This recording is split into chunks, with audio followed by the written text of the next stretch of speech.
خب این ویدیو شروع سیزن دوم چنل منه. خیلی چیزا فرق کرده، خیلی چیزا عوض شده. من یه خورده پخته تر شدم تو گرفتن ویدیو، یه خورده روال کار دستمه الان، یه خورده میدونم هدفم چیه الان از درست کردن ویدیو، و یه خورده هم اگه خانواده من اجازه بدن که تمرکز کنم رو حرفم خیلی عالی میشه. چطورین؟ خوبین؟ قربونتون برم، منم خوبم. چند تا تغییر ریزم اونجا دادم. یه خورده دوربین رو این طرفی کنیم بهتره. آره، نور، چند تا تابلو، دوستشون دارم. فضا باحال شده. فکر نکنم شروع خوبی باشه، چون میخوام راجع به بدیای محل زندگیم، بدیای شهرم و بدیای مردممو بگم که چقدر زندگی رو برای من و امثال من سخت کردن این آدما و این فضا. و چون میرم خیلی عصبانی میشم ممکنه و یه خورده بغض کنم و الان مثلا اوکی نیستم. آره.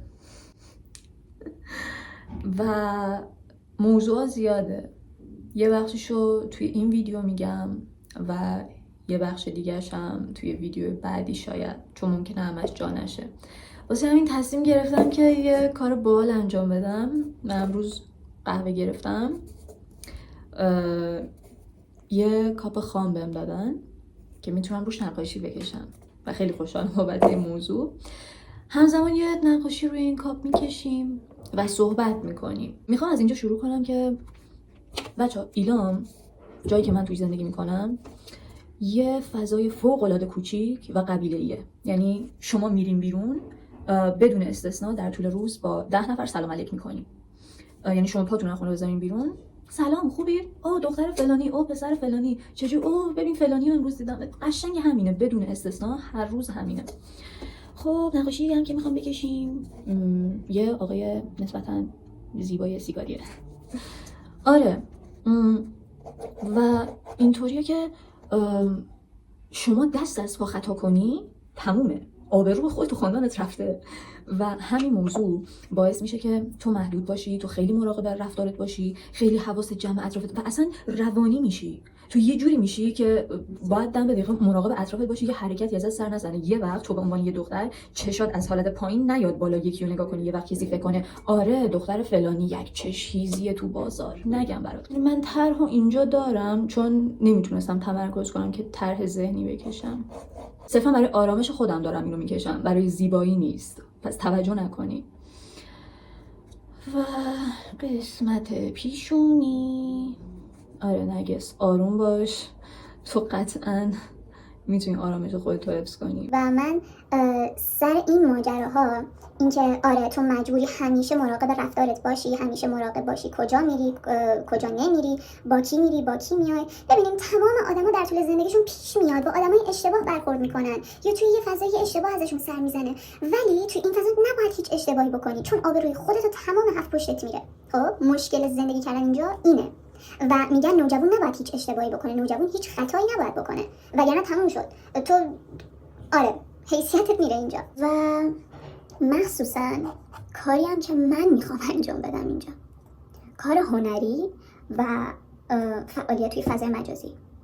من فکر کنم الان تنها دختری هم که توی ایلام چنل یوتیوب داره و داره فعالیت میکنه. من زیر ذره بینم، من کافیه یه خطا بکنم و متاسفانه این اواخر من خطا نکردم. من فقط یه چیزی رو خواستم امتحان کنم، یه کاری رو خواستم شروع کنم که آبروی منو بردن، که واقعا منو زیر فشار گذاشتن این آدما. واقعا یه فشار روانی بهم وارد شد که من تا 2 هفته فقط روی این تخت دراز میکشیدم و زار زار گریه میکردم. میخوره تقلمون بکشیم، خودمون حفظ کنیم.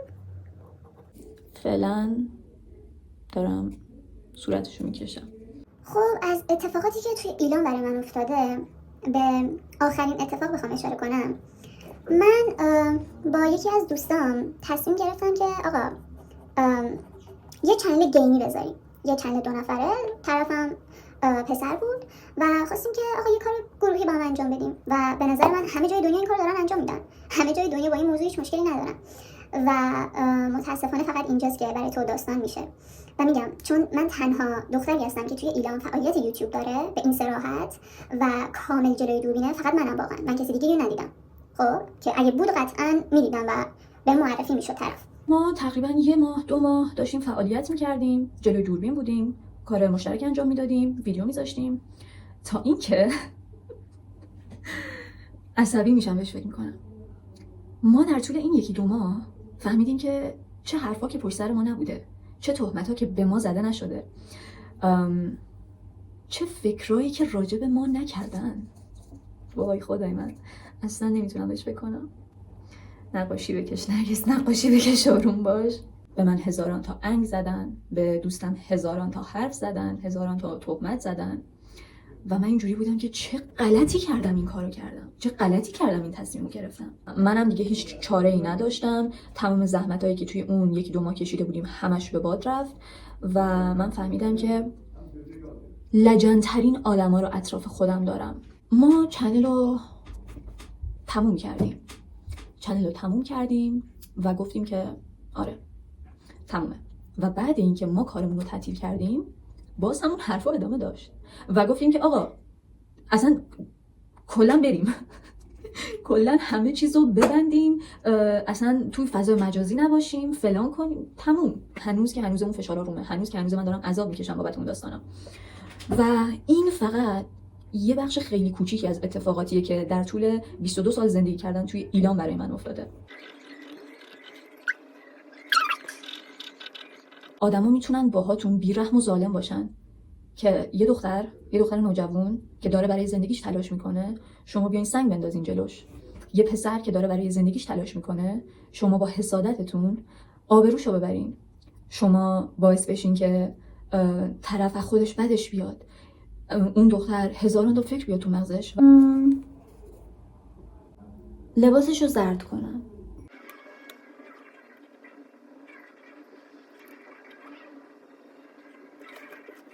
نمیدونم، دلم نمیخواد راجع به باقی ماجراها صحبت کنم.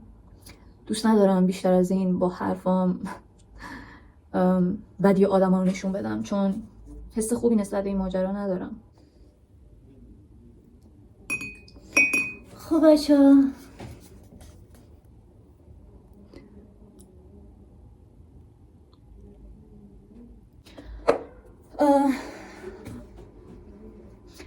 راجع به باقی اتفاقات دیگه بحث نکنیم به نظرم و فقط میخواستم این ویدیو رو بگیرم راجع به این موضوع هم صحبت کنم باهاتون و از اینجا به بعد همه چیز قراره عوض بشه و همه چیز قراره تغییر کنه و کار من قراره حرفه‌ای تر بشه، کار من قراره قوی تر بشه و این ویدیو هرچند واسه من خیلی غم انگیز و ناراحت کننده اما این شروع یه حرکت خوبه، یه حرکت باحاله. امیدوارم از پسش بر بیام و ممنون که مثل همیشه هستین، ممنون که مثل همیشه بهم انرژی میدین، بهم امید میدین. دوستتون دارم، خیلی عاشقتونم. امیدوارم هر جا که هستین حالتون خوب باشه، حالتون خوش باشه و بهترینا رو براتون آرزو میکنم. لایک، سیو، کامنت و سابسکرایبم یادتون نره.